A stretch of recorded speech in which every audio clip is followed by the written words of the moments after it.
Itachi Uchiha, o ninja cujo sinônimo é poder, inteligência e mistério, capaz de manipular a mente de qualquer inimigo e esconder segredos que poderiam mudar o destino da sua vila, é até hoje um dos personagens mais fascinantes de Naruto. Mas calma, antes que você saia gritando por aí que Itachi me engravida, a gente precisa entender o que tornava ele tão extraordinário. Então hoje, a gente vai explorar cada detalhe de suas habilidades, sua inteligência estratégica e descobrir por que ele se tornou uma lenda que ninguém jamais esqueceu. Itachi não era forte apenas por causa de um dojutsu quebrado, mas sim porque ele entendia profundamente os sistemas dos jutsus, tinha uma mentalidade estratégica, sabia ler muito bem o campo de batalha e sempre buscava estar 2 passos à frente do seu oponente. E já que a gente está falando de Uchiha, vamos começar pelo dojutsu base desse clã. O Sharingan é o dojutsu característico do clã Uchiha, e além de ser a chave para o Mangekyo, o Sharingan também maximiza as capacidades visuais básicas do seu usuário. Primeiro, o Sharingan permite que o Itachi consiga ver o chakra, identificar genjutsus e, crucialmente, prever movimentos do seu oponente. Ele consegue ler os menores movimentos musculares e articulares, antecipando ataques com uma precisão milimétrica. Segundo, cópia. Ele poderia copiar instantaneamente qualquer ninjutsu, genjutsu ou taijutsu que não seja restrito por uma linhagem sanguínea, uma Kekkei Genkai, ou por um nível de chakra absurdo. A gente nunca viu o Itachi utilizando isso, mas a gente sabe que ele poderia utilizar. Um genjutsu básico. O Sharingan por si só já é capaz suficiente de colocar inimigos sob ilusão com um simples contato visual.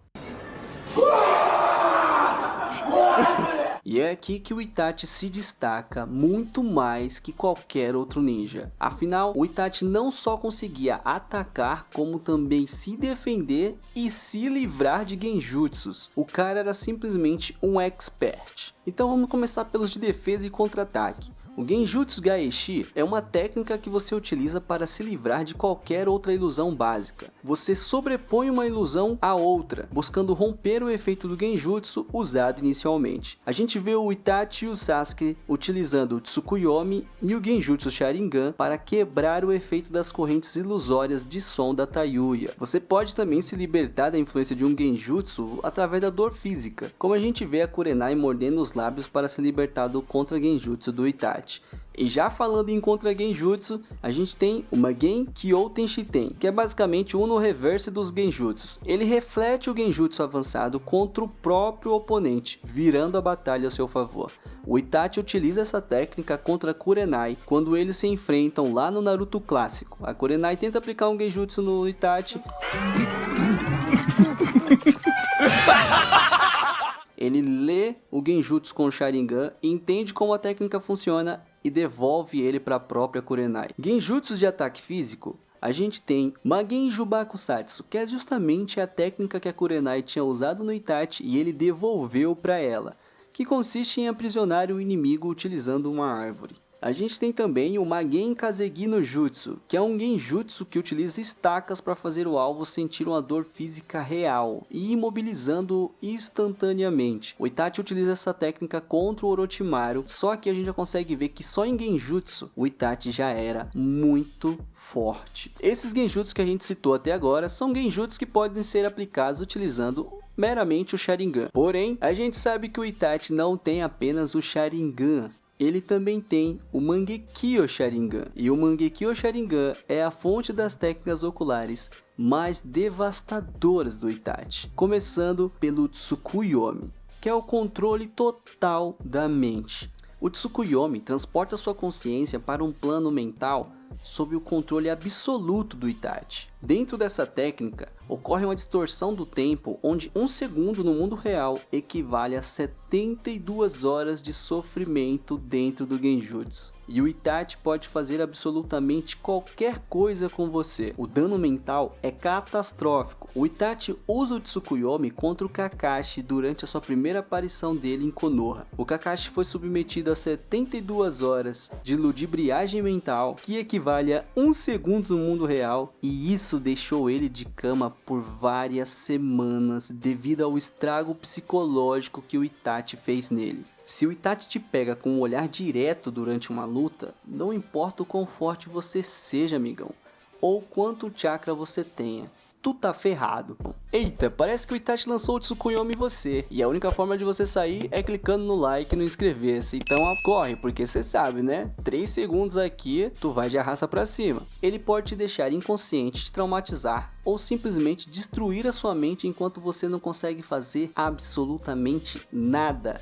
Não tem CAPS, psiquiatra ou psicólogo que dê jeito no estrago que ele pode fazer na tua cabeça. A única forma canônica que a gente vê de quebrar o Tsukuyomi é ter o Sharingan, como o Sasuke possuía, ou uma ajuda de um terceiro. E aqui fica claro, o Itachi não apenas te incapacita fisicamente, como ele pode te derrotar, sem nem precisar entrar em uma luta corporal com você. Além do Tsukuyomi, ele ainda tem o Izanami. Esta é a técnica mais estratégica e filosófica do Itachi. É um genjutsu de altíssimo risco, já que se você utilizar ele, você perde o olho que utilizou para lançá-lo, e criado para punir e reformar aqueles que abusam do poder e do livre-arbítrio. O Izanami prende a vítima em um loop temporal infinito de ações e consequências pré-definidas, fazendo-o reviver o mesmo momento repetidamente. A única forma de quebrar o ciclo é se a vítima aceitar o próprio destino e mudar as suas ações na realidade, forçando o reconhecimento de sua verdadeira identidade. O Itachi estava guardando essa técnica, na verdade, para utilizar contra o Obito, mas no final, o Itachi usou o Izanami contra o Kabuto, prendendo-o em um ciclo vicioso até que o Kabuto abandonasse a sua falsa identidade de Orochimaru, aceitasse a si mesmo, e com isso, o Itachi conseguiu encerrar o Edo Tensei. Ainda falando de técnicas do Mangekyo, ainda tem o Amaterasu. Cara, essa técnica aqui é muito roubada. O Amaterasu cria chamas negras inextinguíveis no ponto que o Itachi olha. Qualquer contato com essas chamas significa destruição quase certa. O Itachi invocou o Amaterasu para invocar da barriga do sapo do Jiraiya, lá no Naruto clássico, e também utilizou repetidamente contra o Sasuke no combate final. Existe uma combinação aqui que é tão roubada que chega a ser preocupante, porque o Itachi pode usar o Tsukuyomi para te paralisar e te destruir mentalmente, e caso você se livre disso, ele ainda tem um Amaterasu para deixar você virando churrasquinho pro resto da vida, cara. No ninjutsu, os elementos que o Itachi conseguia usar com mais facilidade era fogo e água, totalmente opostos, né? Mas o cara era bom até nisso. No Katon, além de Gokakyu no Jutsu e os ninjutsus de fogo mais simples, ele ainda utilizava o Rosenka no Jutsu, que são projéteis de fogo que podem ser combinados com shurikens, e a gente vê ele aplicando isso muito bem na luta contra o Naruto e o Killer Bee, após ser revivido pelo Edo Tensei. Quanto ao Suiton, a gente vê que o Itachi tem um ótimo controle de chakra porque ele conseguiu utilizar jutsus de água mesmo sem nenhuma fonte de água natural. Quando a gente fala de taijutsu, o Itachi não era um especialista em força bruta, mas o seu taijutsu era do nível de elite, usado como uma ferramenta estratégica para controlar a distância e o ritmo da luta, sendo perigosamente eficaz por ser complementar ao seu estilo de genjutsu. Seu combate corpo a corpo é rápido, preciso e focado em desabilitar o oponente ou forçar uma reação, permitindo-lhe preparar o próximo jutsu. O taijutsu dele é frequentemente usado para ganhar uma fração de segundo, afinal, qualquer deslize que você der, você já caiu num genjutsu. No combate final contra o Sasuke, ele se envolve em uma intensa e breve troca de taijutsus e shuriken, onde a precisão e a velocidade do Itachi se equiparam do seu irmão. E vale lembrar que aqui o Itachi já estava só a capa do Batman, os dois pezinhos na cova. Mais tarde, revivido pelo Edo Tensei, o Itachi também demonstrou uma coordenação de taijutsu impecável em combate contra o Naruto e também em conjunto com o Sasuke contra o Kabuto. Bukijutsu.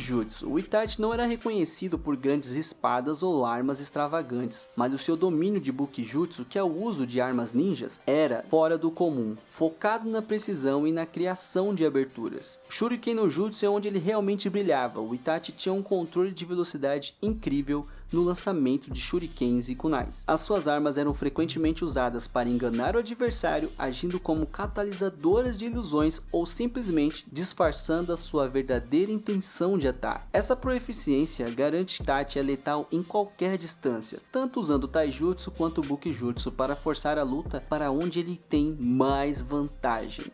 invocações. O Itachi tinha um contrato de invocação com corvos. Pode parecer exótico comparado a outras invocações, mas funciona bem para combate à distância e espionagem. Os corvos deles eram capazes de carregar mensagens, atacar em enxames, serem usados para distrair oponentes e servir como localizadores de chakra. Não é tão quebrado quanto invocar um sapo gigante do tamanho de uma montanha, mas é prático e útil. Mostra que o Itachi pensa estrategicamente sobre cada ferramenta que usa.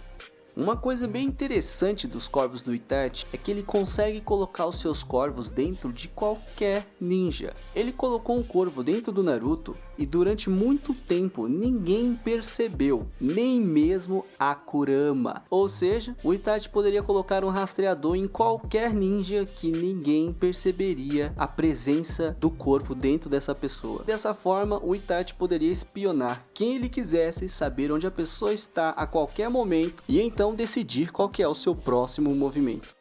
E uma das provas de poder massivo que a gente tem do Itachi é justamente o ataque ao seu próprio clã. Se a gente analisar aqui, por mais que ele tenha tido a ajuda do Obito, o Itachi nessa época não utilizou nem Amaterasu nem Susanoo. E mesmo assim, ele conseguiu varrer o clã inteiro. Apenas 2 Uchihas varreram todo o resto do clã. E assim, tem gente que pode argumentar que o Obito foi lá, ajudou muito e fez a maior parte. Eu sinceramente não acho que tenha sido isso. Até porque o Itachi já era muito habilidoso. Então, por mais que o Obito foi lá dar conta da força policial, o Itachi também teve que enfrentar outros ninjas potencialmente poderosos. Inclusive, vocês já pararam para pensar o que aconteceria se o Fugaku não tivesse simplesmente aceitado, mas tivesse entrado em combate contra o Itachi? O Fugaku tinha o Mangekyo, hein? Isso poderia ter dado uma briga muito boa. Mas além disso, tem um outro ponto.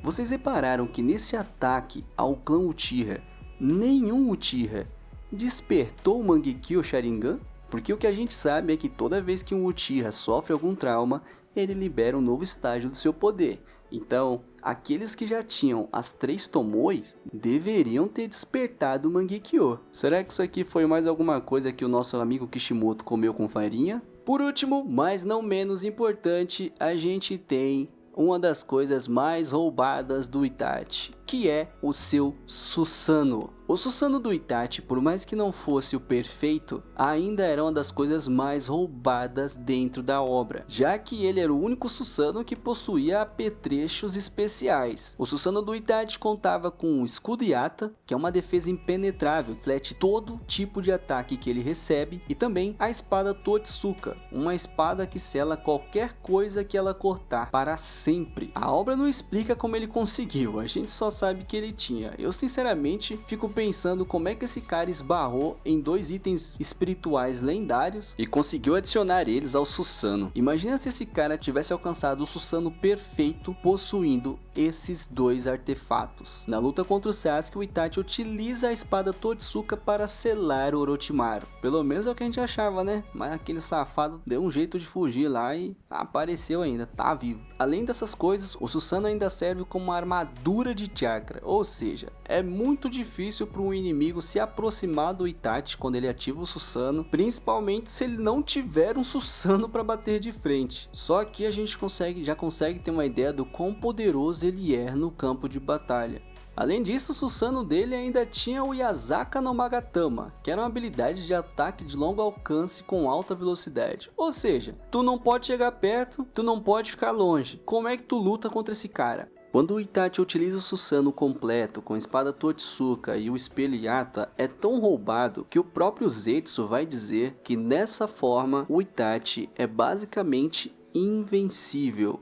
Se a gente parar para imaginar um cenário onde o Itachi não tivesse mudado de lado na Quarta Grande Guerra, ele teria feito estrago utilizando o Susanoo contra a Aliança Shinobi. E indo um pouco além disso, se o Itachi realmente tivesse ficado contra a Aliança Shinobi na Quarta Guerra Ninja, ele poderia ter utilizado Amaterasu, Susanoo e Tsukuyomi contra a galera. E mano, se isso acontece, era adeus para a Aliança Shinobi, porque ia precisar de muito roteiro para conseguir bater o Itachi nesse estágio. Até porque, revivido pelo Edo Tensei, ele não teria o nerf da doença dele. Meu amigo, a história ia ser outra, viu? Se a aliança já sofreu com Madara e Obito, imagina com Madara, Obito e Itachi. Nossa!